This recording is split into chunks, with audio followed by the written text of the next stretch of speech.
안녕하세요. 따뜻한 복지사를 꿈꾸는 따복TV입니다. 제가 지난 시간에 우리나라 공공임대주택에 대해서 말씀드리면서 공공임대주택 유형에 따라 자격과 소득 기준, 주택 규모, 임대 기간, 임대료 등을 정리해서 보여드렸어요. 이 중 소득 기준은 지금 보시는 표와 같은데요. 그래서 세대원 소득을 모두 합친 금액이 해당 임대주택의 소득 기준을 넣으면 안 돼요. 제가 지난 시간에 이런 표도 보여드렸었는데요.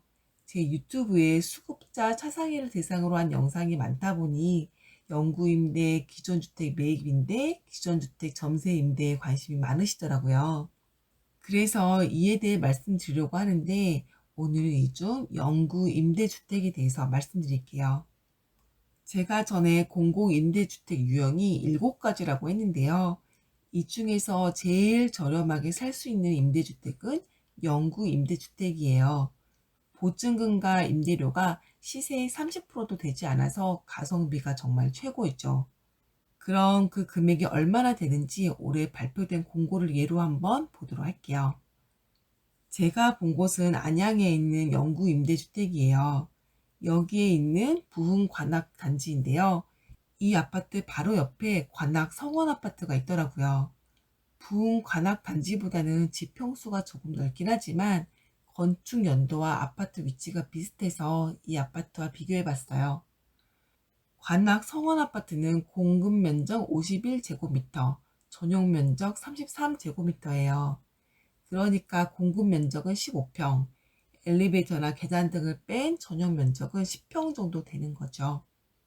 이 아파트는 지난 9월 19일에 월세 5천만 원에 22만 원, 6월에 1천만 원에 55만 원 이렇게 거래가 됐어요. 그럼 관악중흥 아파트의 영구 임대주택 가격은 얼마냐? 우선 해당 주택의 공급 면적은 관악 성원 아파트보다 2평 정도 작아요. 이 점은 감안해서 봐주시고요.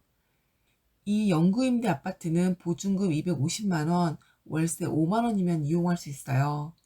아까 관악 성원 아파트는 5천만 원에 22만 원이었으니까 보증금은 5%, 월차임은 22% 정도밖에 되지 않아요. 6월에 거래된 1천만 원에 55만 원 월세집을 예로 들더라도 월세 보증금은 25%, 월차임은 9%밖에 되지 않고요. 이 정도면 정말 많이 저렴한 거죠. 그런데 문제는 이렇게 저렴하기 때문에 조건이 정말 까다로워요. 그럼 조건이 어떻게 되냐? 우선 제가 이전 시간에 말씀드린 임대주택 공통 조건을 모두 만족해야 해요.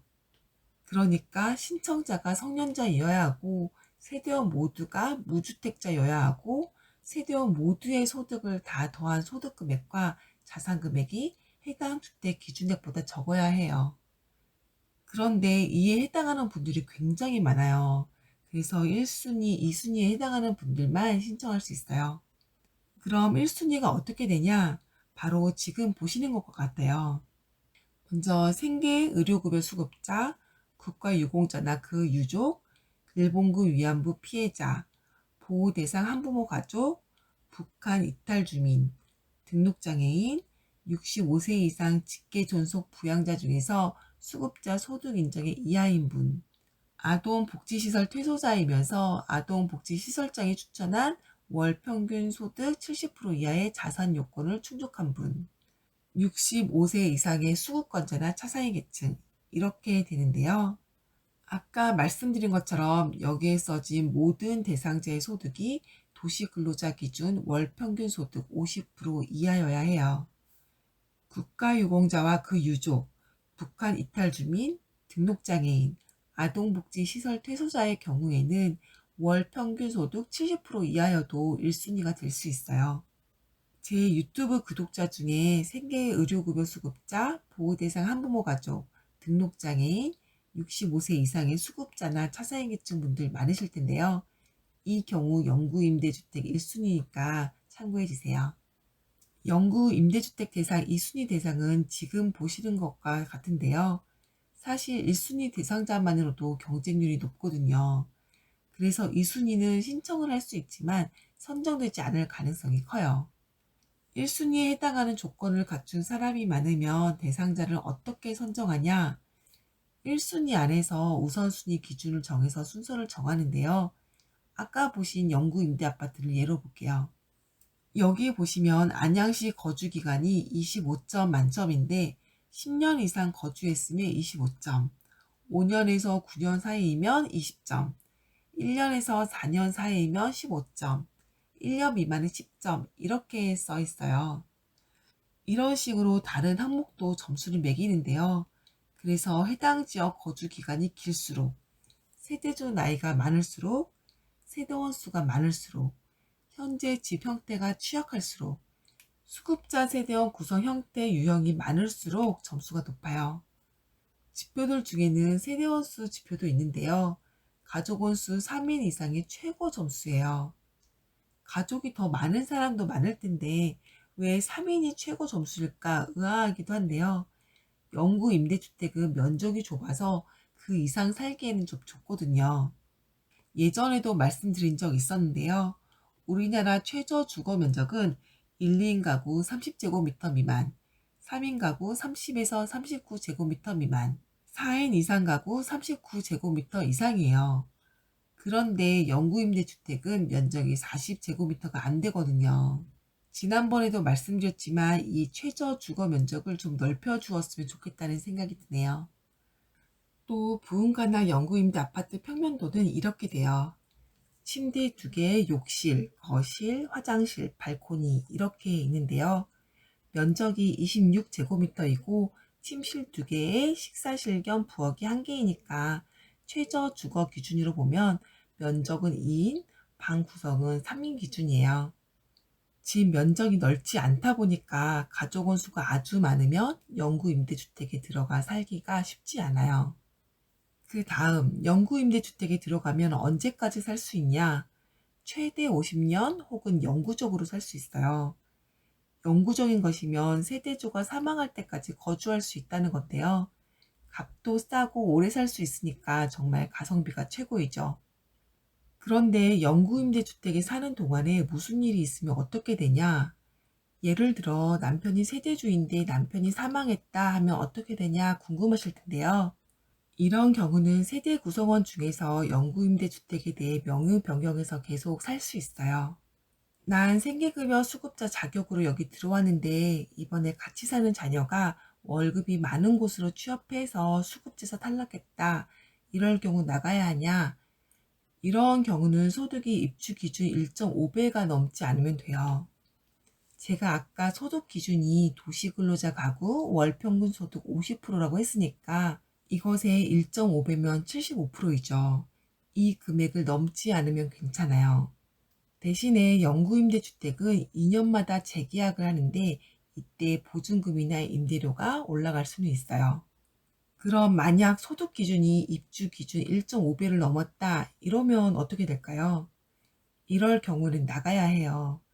소득이 1.5배의 즈음인데 다른 곳으로 이사하기에는 조금 부담스럽다 하시는 분들은 세대원들의 소득을 잘 계산해 보셔야 할 것 같아요. 이런 경우에는 소득이 조금만 올라도 영구임대 아파트에서 나와야 할 수 있는데 서울이나 일부 수도권 같은 경우에는 집값이 많이 올랐거든요. 이런 것들을 감안해서 어떻게 소득 활동을 하실지 잘 생각해 보셔야 해요. 소득은 이렇고 그럼 자산의 경우는 어떠냐?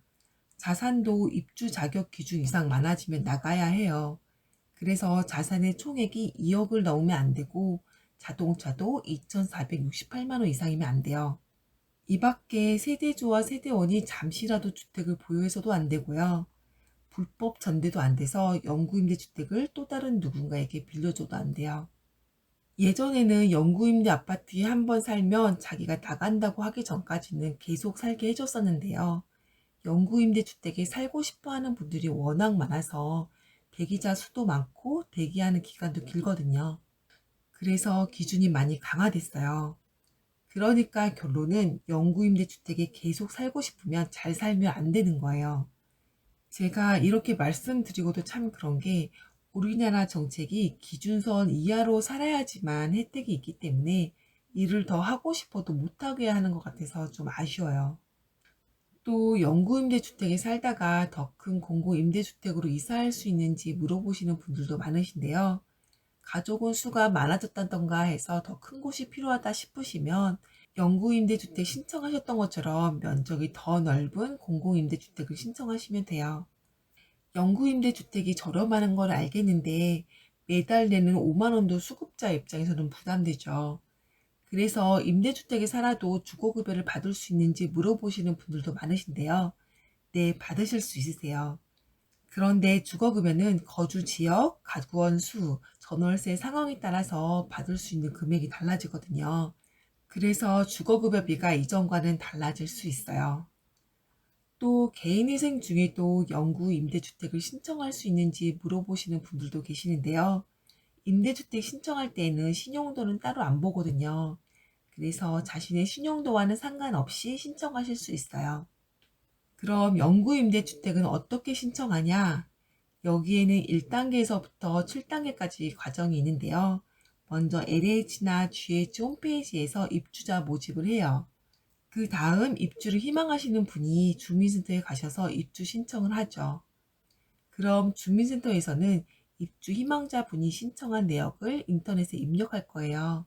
그럼 LH나 GH 홈페이지에서 자신이 신청한 내역을 확인할 수 있어요.